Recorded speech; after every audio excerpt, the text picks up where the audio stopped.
You have nothing. This entire case is a joke. The truth will come out He slid a rusted "he" across the courtroom table and whispered it was her only remaining asset, a shelter bed downtown. Julian Vance wasn't filing for divorce. He was executing an erasure. With $1 billion software empire and Boston's most ruthless attorney beside him, Julian had frozen every account, canceled every card, and ensured Clara would leave with nothing but shame. He laughed when the judge asked where her lawyer was. But Julian forgot one detail about Clara's past. The man who raised her doesn't lose. When those oak doors swung open, the legend walking through hadn't stepped into a courtroom in 10 years. What he carried would dismantle a billionaire in under an hour. Most people never see betrayal coming until it's too late. Drop a comment telling us where you're watching from, and subscribe so you're never caught defenseless when the wolves circle. The Suffolk County Courthouse smelled like floor wax and broken promises. It was the kind of building that made you feel small before you even walked through the metal detectors. Marble columns stretched toward vaulted ceilings, and every footstep echoed like a judgment. The air was cold, sterile, and heavy with the weight of endings. Clara Brennan sat alone at the defense table, her hands folded so tightly her knuckles had gone white. She wore a charcoal wool coat she'd owned for 6 years. No briefcase, no laptop, no legal team whispering strategy into her ear. Just Clara, staring straight ahead at the empty judge's bench, trying to remember how to breathe. Across the aisle, Julian Vance adjusted the cuffs of his midnight blue suit. It was Italian, bespoke, the kind of fabric that cost more than most people's monthly rent. On his wrist sat a vintage Patek Philippe, glinting under the fluorescent courtroom lights, a watch worth more than a house in the suburbs. Julian wasn't just wealthy. He was the kind of wealthy that bought silence, rewrote history, and made problems disappear with a single phone call. His software ran logistics for half the Fortune 500. His name opened doors that didn't even have handles. And today, he was going to destroy the woman he once promised to love forever. Beside him sat Silas Thorne, senior partner at Thorne & Calloway, a man known in Boston legal circles as the Cleaner. Silas didn't just win divorce cases. He obliterated the opposition until there was nothing left but ashes and a one-way bus ticket. His silver time matched his cold, calculating eyes. Silas leaned toward Julian, his voice low but sharp enough to carry across the aisle. She's got nothing. No retainer, no representation, no fight left. This will be over in 20 minutes. Julian smirked. He turned in his chair and looked directly at Clara. His gaze was venomous, deliberate. "I didn't just freeze your accounts, Clara," he said loud enough for the court reporter to hear. "I liquidated your mother's trust, the one she left you before she died. It's gone. Every penny. You're not just broke, you're erased." Clara flinched but didn't look at him. She kept her eyes forward, her jaw set, her breathing shallow. The bailiff, a broad-shouldered man named Officer Hendricks, stepped to the center of the room. "All rise." The Honorable Judge Vincent Halloway presiding. The room shuffled to its feet. Judge Halloway swept in, his black robes billowing behind him. He was a man of sharp angles and sharper patience, known for running his courtroom like a military operation. No delays, no drama, just rulings. He took his seat, adjusted his glasses, and opened the file in front of him. "Be seated." The room obeyed. Judge Halloway scanned the docket. Case number 24, CV 8842. Vance versus Brennan. We're here for the preliminary hearing regarding asset division and the enforcement of the prenuptial agreement. He looked up at the plaintiff's table. "Mr. Thorne, good to see you." "Likewise, Your Honor," Silas said smoothly, standing. "We're prepared to proceed." The judge turned his attention to the defense table. His expression shifted to something close to concern. "Mrs. Brennan, I see you're unrepresented. Are you expecting counsel?" Clara stood slowly. Her voice was soft but steady. "Yes, Your Honor. He should be here any moment." Julian let out a sharp, theatrical laugh. He didn't even try to hide it. "She's stalling, Your Honor. Clara doesn't have a lawyer because she can't afford one. I made sure of that." Judge Holloway's eyes snapped toward Julian. "Mr. Vance, control yourself or I'll hold you in contempt." Silas Thorne stood quickly, placing a hand on Julian's shoulder. "Apologies, Your Honor. My client is understandably frustrated. This case has dragged on unnecessarily." The judge turned back to Clara. "Mrs. Brennan, the court's time is valuable. If your attorney isn't present, I'll have no choice but to assume you're representing yourself. And given the complexity of the Vance financial holdings, that would be..." He paused.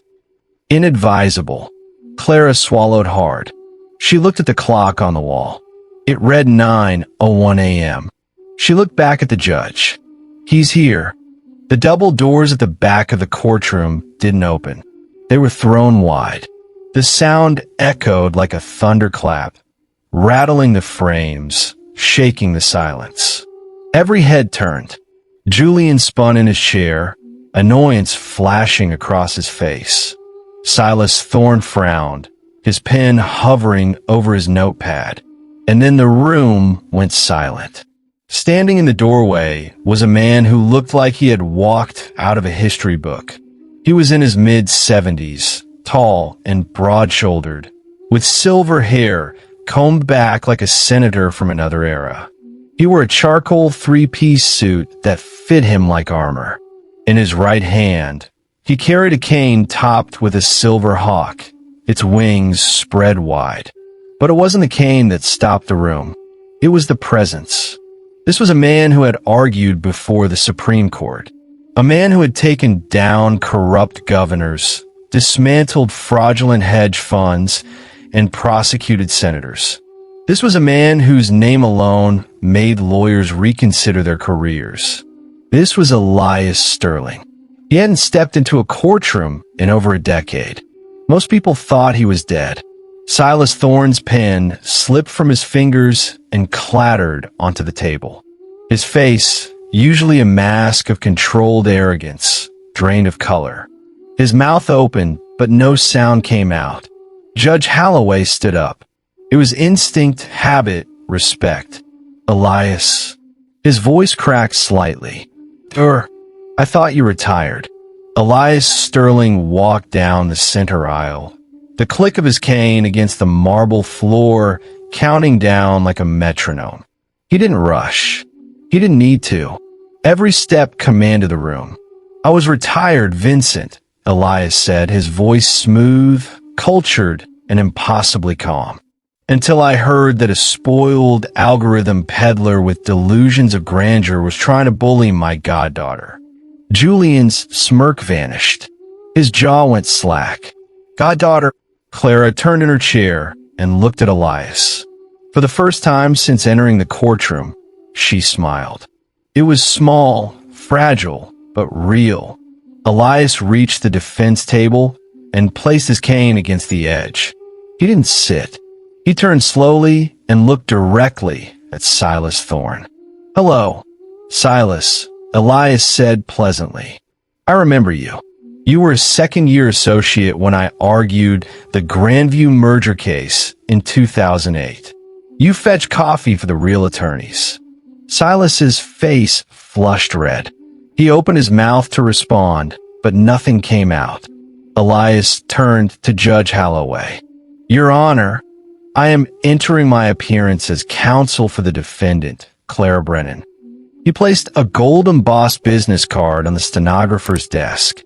I am also here to inform the court that we will not be negotiating a settlement. Julian shot to his feet. What is this?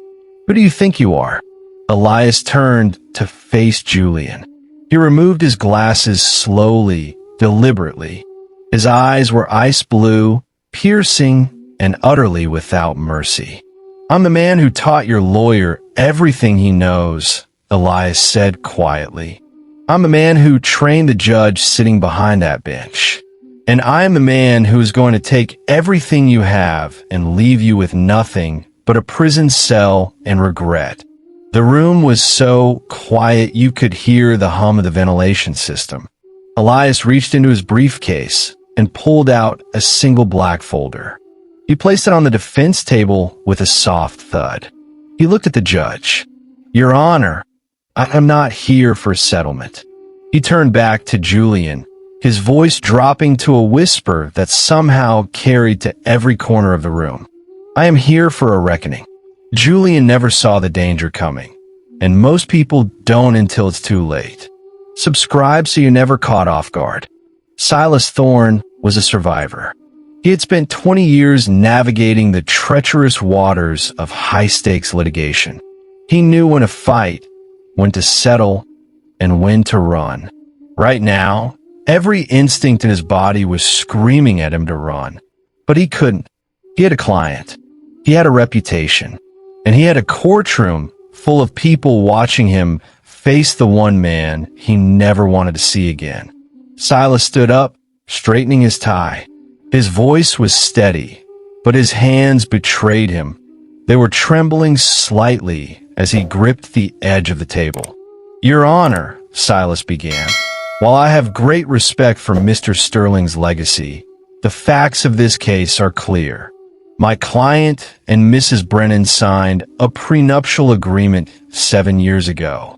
That agreement is ironclad. It stipulates that in the event of a divorce, Mrs. Brennan receives a one-time payment of $50,000 and no claim to any assets acquired during the marriage. Silas turned to Clara, his tone patronizing. Mrs. Brennan had ample opportunity to consult independent counsel before signing.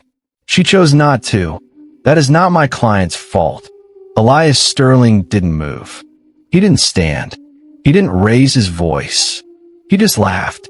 It was a low, rumbling sound that seemed to come from deep in his chest. It wasn't mocking. It was something worse. It was the sound of a man who knew something no one else did. The laughter stopped as abruptly as it started. Elias stood slowly, buttoning his jacket. He walked to the podium, his cane tapping softly against the floor. He placed both hands on the wood and looked directly at Silas. Ironclad, Elias repeated, his voice dripping with disdain. That's a bold word, Silas. Let me ask you something. Did you personally review the circumstances under which that prenup was signed? Silas hesitated. I reviewed the document. It was properly executed. Properly executed, Elias echoed. Tell me, does properly executed include threatening to withhold life-saving medication from a dying woman unless her daughter signs a legal document? The courtroom erupted in gasps. Clara covered her mouth with her hand, tears streaming down her face. Julian's jaw tightened, but he didn't speak. Silas's face went pale. I have no knowledge of any such. Of course you don't, Elias interrupted. Because Julian didn't tell you. But I have knowledge. I have evidence. Elias reached into the black folder and pulled out a tablet. He handed it to the bailiff. Your Honor, I'd like to submit Exhibit A into evidence. This is a video recording from the night before Clara and Julian's wedding. The judge took the tablet. He pressed play. The courtroom watched in horrified silence as the video played. It showed Julian standing in a hospital room, his face cold and calm. Clara's mother was in the bed, pale and frail, hooked up to monitors. Julian's voice was clear on the recording. Sign the prenup, Clara, or I stop paying for her treatment tonight. Your choice. Clara's voice, younger and breaking, responded. Please, Julian, don't do this. Sign it. The video ended. Judge Holloway set the tablet down. His face was stone. He looked at Julian with pure disgust. Mr. Vance, the judge said slowly, did you threaten to withhold medical care to coerce your wife into signing a legal document? Julian stood up, his face red. That's taken out of context. She was being unreasonable. Sit down, the judge commanded. Julian sat. Judge Holloway picked up the prenuptial agreement. He held it up for the entire courtroom to see. Then he tore it in half. The sound was deafening in the silence. The prenup is void, the judge ruled. Coercion under medical duress constitutes felony extortion. Mr. Sterling, you may proceed. Elias turned to Julian. His smile was cold, predatory. Now, Elias said softly, let's talk about where you hid the first $50 million. Julian Vance sat perfectly still in his chair, but his mind was racing. The prenup was gone. His first line of defense had been shredded in front of a room full of witnesses. But he still had the ace up his sleeve, the money no one could find. Silas Thorne cleared his throat, attempting to regain control. Your Honor, while the circumstances surrounding the prenup are regrettable, the core issue remains unchanged. My client's net worth is approximately $300 million. The marital estate will be divided accordingly under Massachusetts law. Elias Sterling remained at the podium, his expression unreadable. 300 million, he repeated slowly, as if tasting the words. That's an interesting number. Silas, tell me, did your forensic accountants happen to check the blockchain? Silas blinked. The what? The blockchain, Elias said, turning to the judge. Your Honor, I'd like to call my first witness, Dr. Marcus Chun, head of digital forensics at the Federal Bureau of Investigation's Cybercrimes Division. The courtroom doors opened again. A younger man entered, carrying a laptop and a small black case. He wore a simple gray suit and wire-rimmed glasses. He walked to the witness stand, was sworn in, and sat down. Elias approached the witness stand. Dr. Chun, can you tell the court your area of expertise? I specialize in tracing digital currency transactions, Marcus said, his voice calm and methodical. Specifically, I track cryptocurrency movements that individuals believe are untraceable. And have you examined the financial records of Julian Vance? I have. What did you find? Marcus opened his laptop and connected it to the courtroom's display screen. A series of wallet addresses appeared, long strings of numbers and letters that meant nothing to most people in the room. Mr. Vance has been moving assets into cryptocurrency for the past 4 years, Marcus explained. He used a series of shell companies to purchase Bitcoin, Ethereum, and several privacy coins. He then transferred these assets to cold storage wallets, physical devices that store the currency offline, making them nearly impossible to trace through traditional banking channels. Julian's face had gone from red to white. His hands gripped the armrests of his chair. Nearly impossible, Elias repeated. But not completely impossible. Correct, Marcus said. We were able to trace the initial purchases back to Mr. Vance's personal accounts. And then we found something unusual. The screen changed, showing a photograph of a child's bedroom. Pink walls, stuffed animals, a crib that had never been used. Clara's breath caught in her throat. That was supposed to be their daughter's room. The daughter she'd lost at 6 months. Inside this nursery, Marcus continued, hidden inside a stuffed rabbit, we found a Ledger Nano X, a cold storage hardware wallet. The screen showed a close-up of a small USB device, no bigger than a thumb drive. "We obtained a warrant to access the device this morning," Marcus said. "Would you like to see the balance?" Elias nodded. "Please." Marcus typed a command. The screen filled with numbers. Total balance, $127,438,922.17. The courtroom erupted. Spectators gasped. The court reporter stopped typing, her mouth hanging open. Even Judge Holloway leaned forward, his eyes widening. Julian shot to his feet.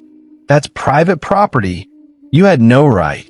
"Sit down, Mr. Vance," the judge barked. "Or I will have you removed."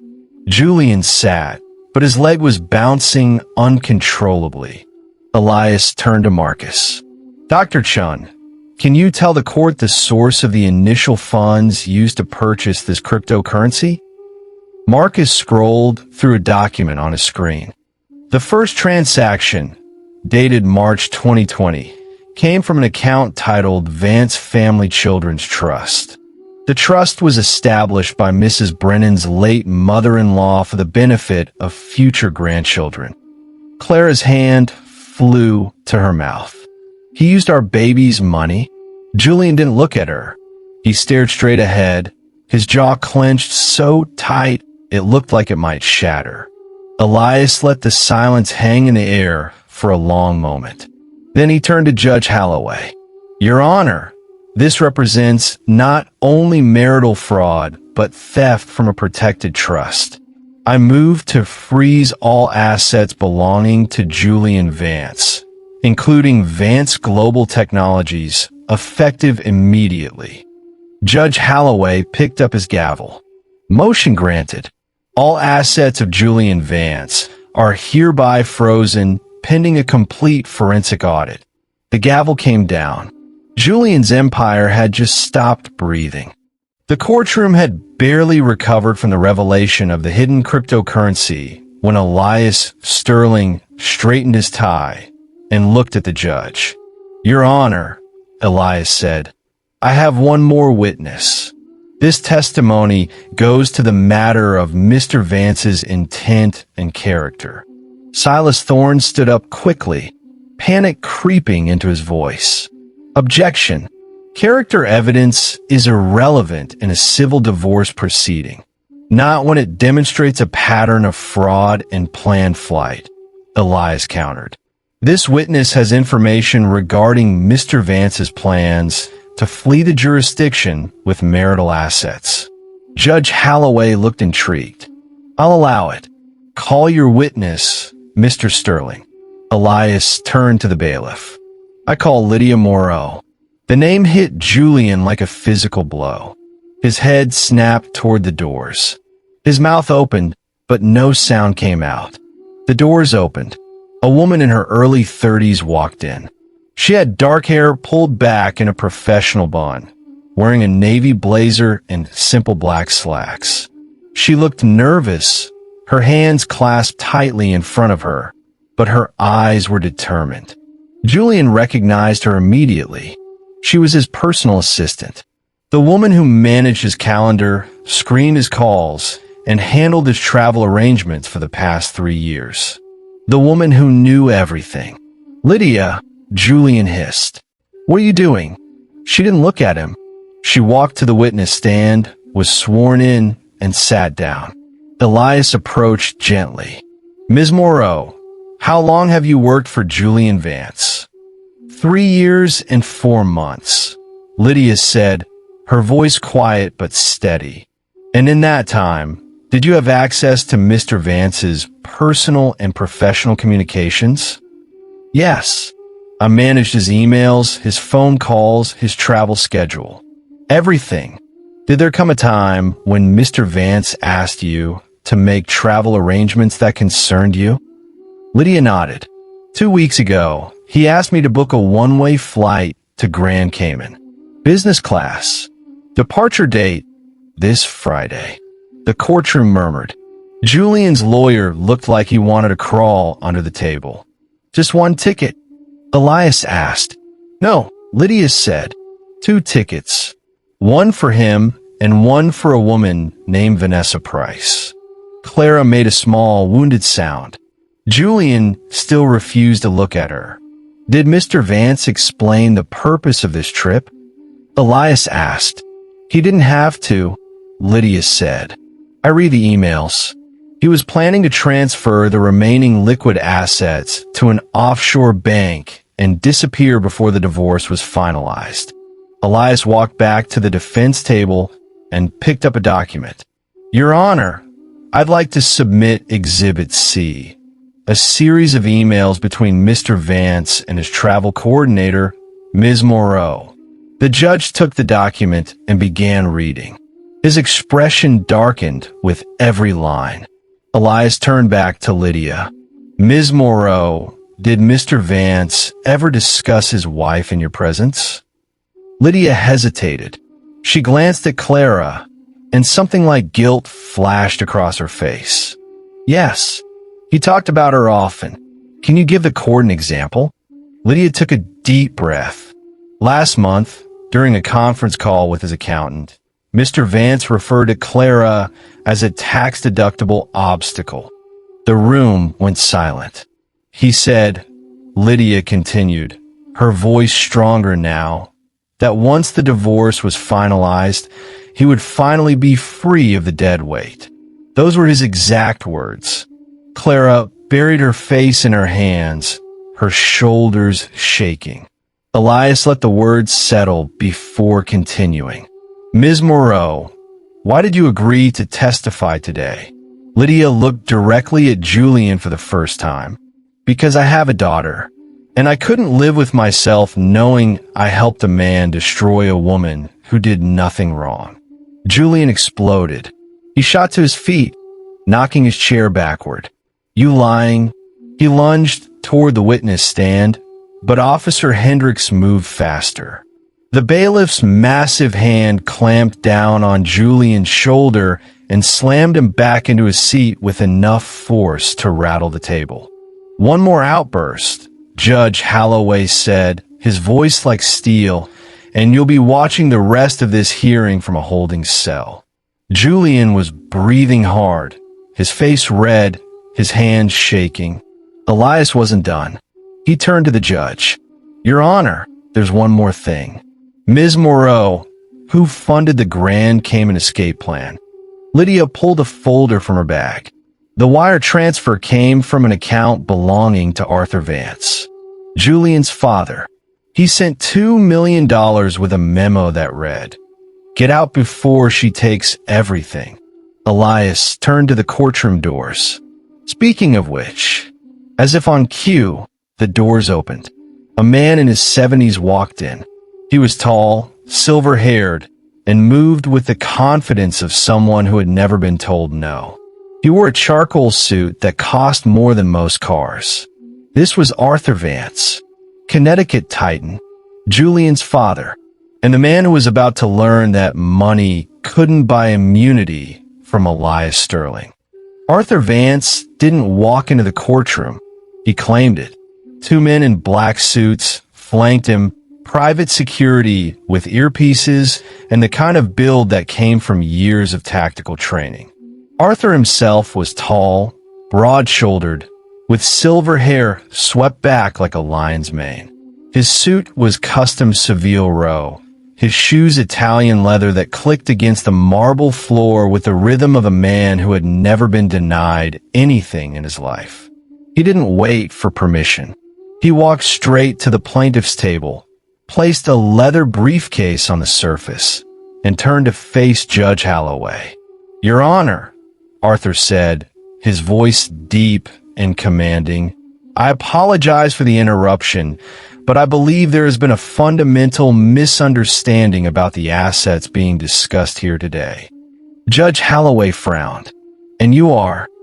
"Arthur Vance, chairman of Vance Capital Holdings, and more importantly, the legal owner of every property currently being disputed in this courtroom."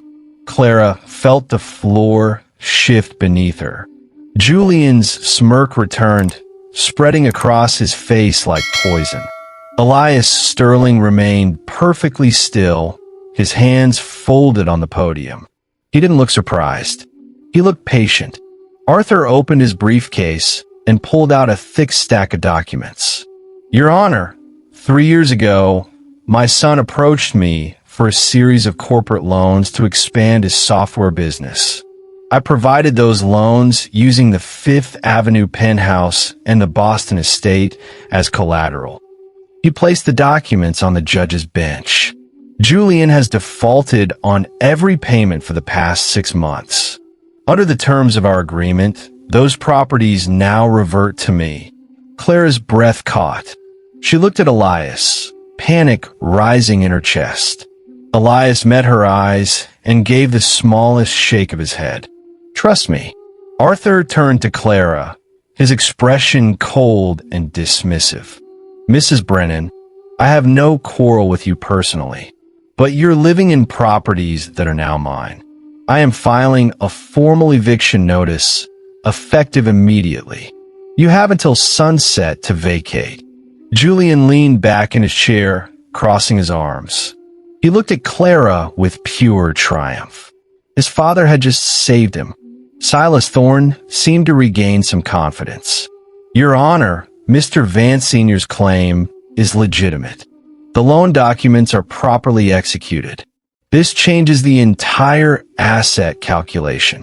Judge Holloway looked at the documents, then at Elias. Mr. Sterling, do you have a response? Arthur turned to Elias, studying him for the first time. Recognition flickered in his eyes.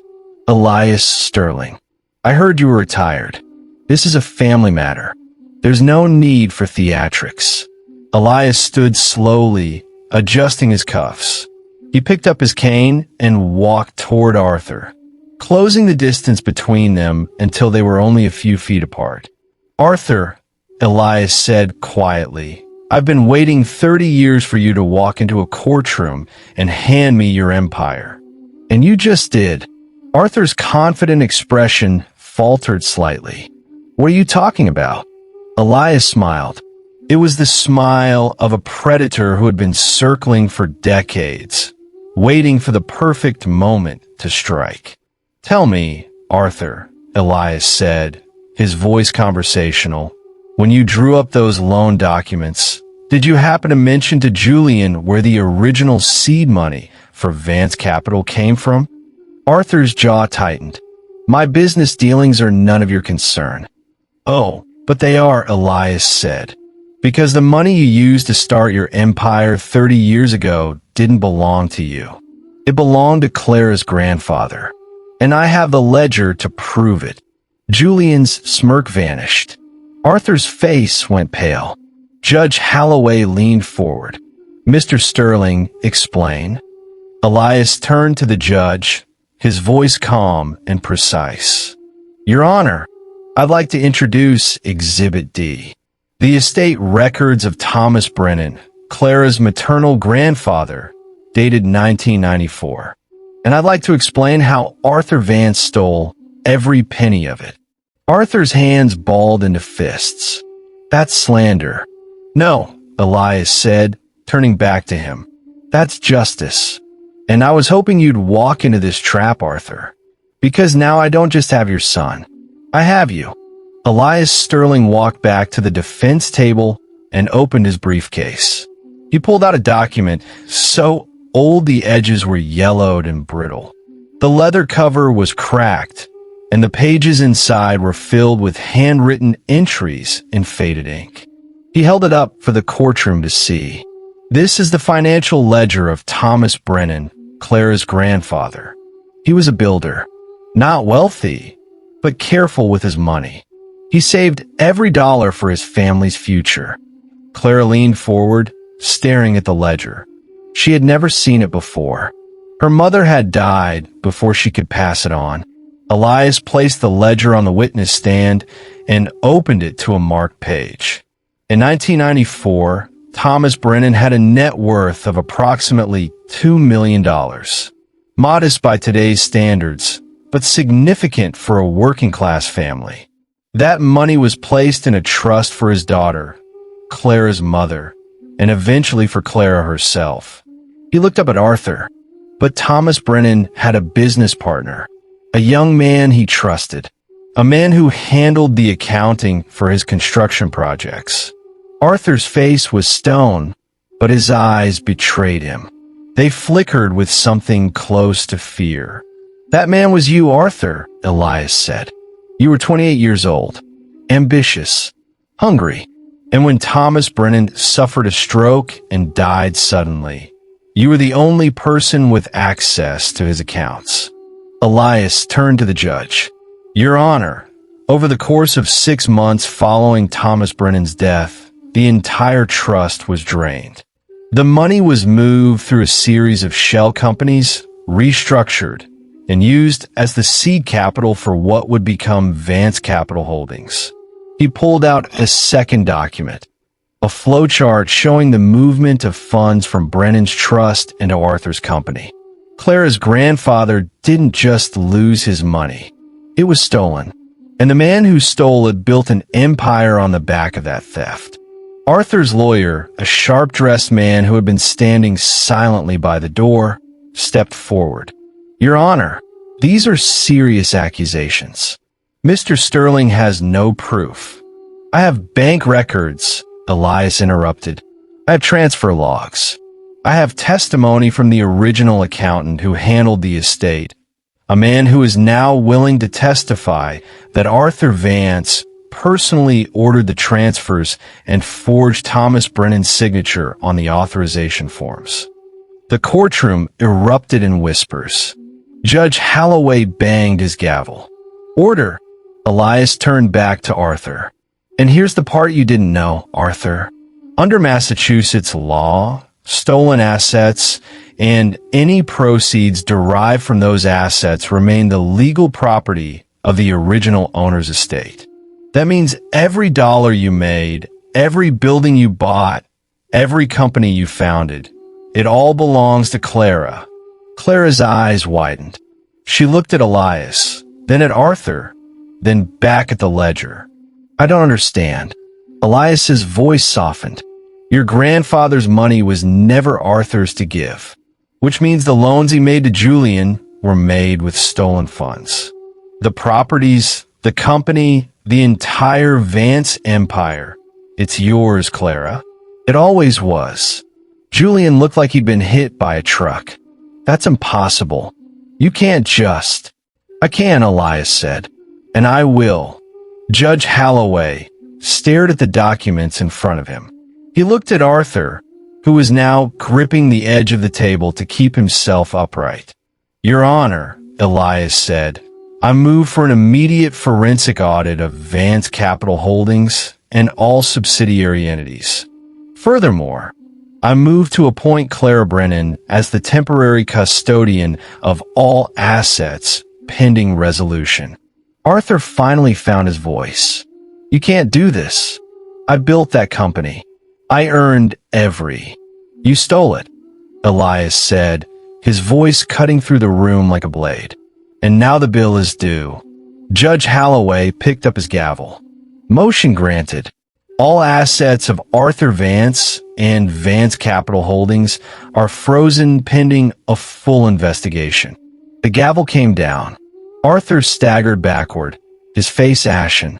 He looked at his son, then at Clara, then at the floor. The empire he had spent a lifetime building had just been taken away by the granddaughter of the man he had betrayed. Silas Thorne knew when a ship was sinking. He had spent his entire career reading the currents, knowing when to fight and when to abandon the wreckage. And right now, he was standing on the deck of the Titanic. He stood up, his voice tight. "Your Honor, I move to withdraw as counsel for Julian Vance." Julian's head snapped toward his lawyer. "What? You can't just—" "I can," Silas said, not looking at him. "And I am. Your Honor, my client has withheld critical information from me. Continuing to represent him would compromise my ethical obligations as an officer of the court." Judge Holloway frowned. Mr. Thorne, we are in the middle of a hearing. I understand, Your Honor, but I cannot in good conscience. Denied, the judge said flatly. You will remain at that table until I say otherwise. After that, you can file whatever motions you want. Silas sat back down, his face pale. He looked like a man at his own funeral. Elias Sterling turned to the judge. Your Honor, I have one final witness. I'd like to recall Julian Vance to the stand. Julian looked at his lawyer. Silas said nothing. He just stared at the table in front of him. Julian stood slowly and walked to the witness stand. He was sworn in again, though the oath seemed meaningless at this point. He sat down, his hands gripping the armrests. Elias approached, his cane tapping softly. Mr. Vance, earlier today, Dr. Chun testified about a cold storage crypto wallet found in your home. You seem surprised by that testimony. Is that correct? Julian swallowed. Yes. I didn't know it was there. Elias raised an eyebrow. You didn't know there was a device containing over $100 million hidden in your own home? No. Interesting, Elias said. He walked back to the defense table and picked up a tablet. Your Honor, I'd like to submit Exhibit E. This is a recording from a security camera inside the Vance penthouse, time-stamped at 7:47 this morning. He handed the tablet to the bailiff, who connected it to the courtroom screen. The video played. It showed Julian standing in the nursery, holding the stuffed rabbit. He pulled out the Ledger Nano device, connected it to his phone, and checked the balance. The numbers on his phone screen were clearly visible. $127,438,922.17.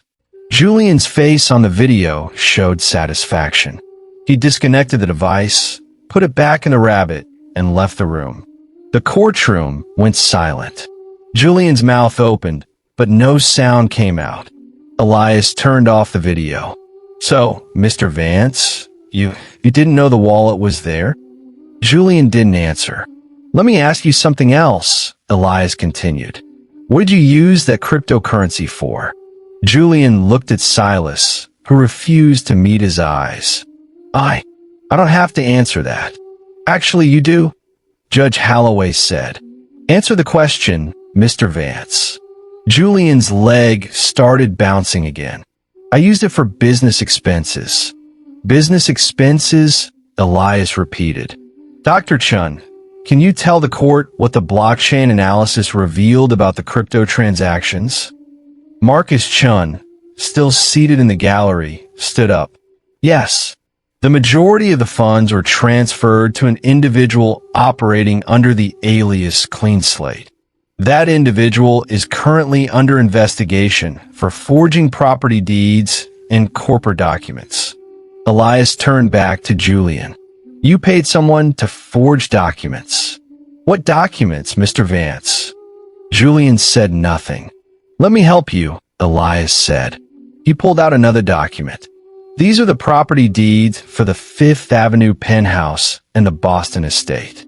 According to the forensic analysis, the signatures on these deeds were forged 18 months ago to remove Claire's name and replace it with yours. The courtroom exploded. Judge Holloway banged his gavel repeatedly. Order. Order. The double doors at the back of the courtroom opened. A woman in a dark suit walked in, followed by two federal agents. She held up a badge.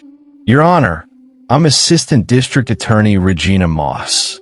I'm here to take custody of Julian Vance and Arthur Vance on charges of wire fraud, forgery, and embezzlement. The agents moved toward Julian and Arthur, pulling out handcuffs. Julian stood up, his voice desperate. Wait, you can't. Judge Holloway banged his gavel one final time. I am referring this entire family for federal prosecution. Bailiff, take them into custody. The silver bracelets clicked shut around Julian's wrists, then around Arthur's. Father and son stood side by side, stripped of their empire, their freedom, and their future. Clara watched them being led away. She didn't feel victorious. She just felt tired.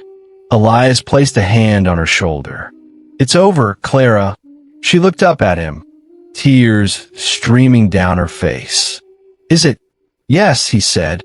"Now we rebuild." They thought they were too big to fail, but no one is above the truth. Subscribe before the next twist catches you off guard. The federal agents led Julian Vance through the courtroom in handcuffs. His expensive suit was wrinkled now, his tie loosened, his face a mask of disbelief and rage.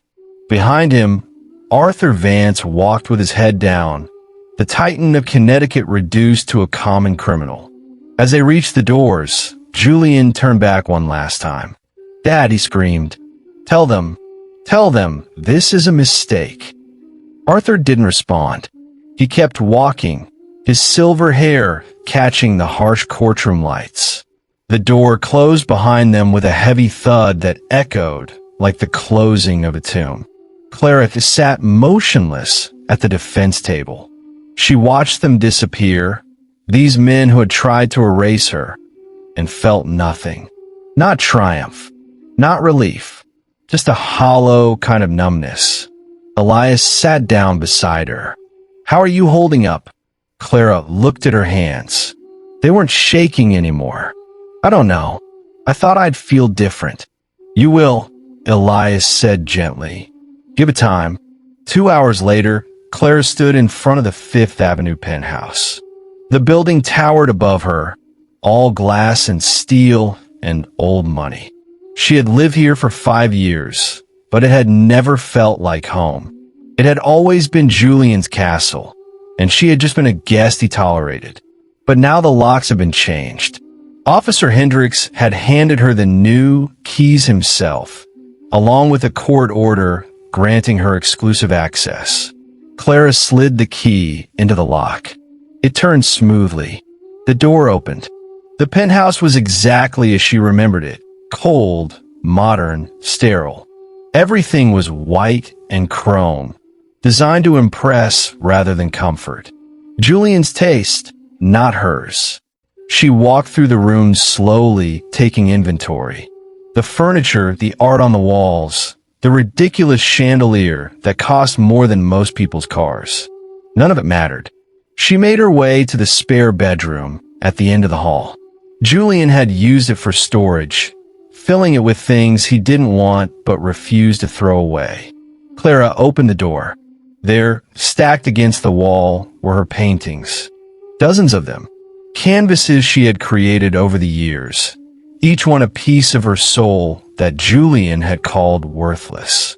He had thrown them in here like garbage, telling her they were taking up space in the real rooms. Claire knelt down and pulled one forward. It was a landscape she had painted during their honeymoon in Maine. Cliffs, an ocean, and a sky full of storm clouds. She had loved this painting. Julian had told her it was amateurish. She pulled out another, then another. Tears began to fall, but they weren't tears of sadness. They were tears of recognition. These paintings were good. They were beautiful. Julian had been wrong. As she moved the canvases, something caught her eye. On the back of one of the larger frames, there was an envelope taped to the wood. The tape was old, yellowed with age. Clara carefully peeled it off and opened the envelope. Inside was a single document, old, official, stamped with a notary seal. It was a deed, the original deed to the Fifth Avenue penthouse, dated 15 years before she and Julian had married. And the name on it wasn't Vance. It was Brennan, her mother's maiden name. Clara's breath caught. This property had never belonged to Julian. It had been part of her grandfather's estate, stolen by Arthur and hidden under layers of forged documents. Her mother had kept the original, hidden it away, waiting for the right moment to reveal the truth. That moment had never come, but the truth remained. A knock at the door startled her. Clara stood, wiping her eyes, and walked to the entrance. She opened it cautiously. A woman stood in the hallway.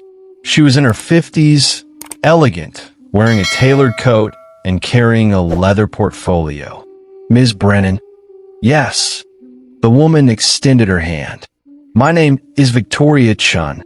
I'm a curator at the Museum of Contemporary Art. I heard about what happened in court today, and I've been following your story. I also heard you're a painter." Clara blinked. "Ah, yes. How did you?" "Word travels fast in certain circles," Victoria said with a small smile. "I'd like to see your work. And if it's half as powerful as I suspect it is, I'd like to offer you a solo exhibition." Clara stood frozen in the doorway, unable to process the words. An exhibition. Her work in a real gallery.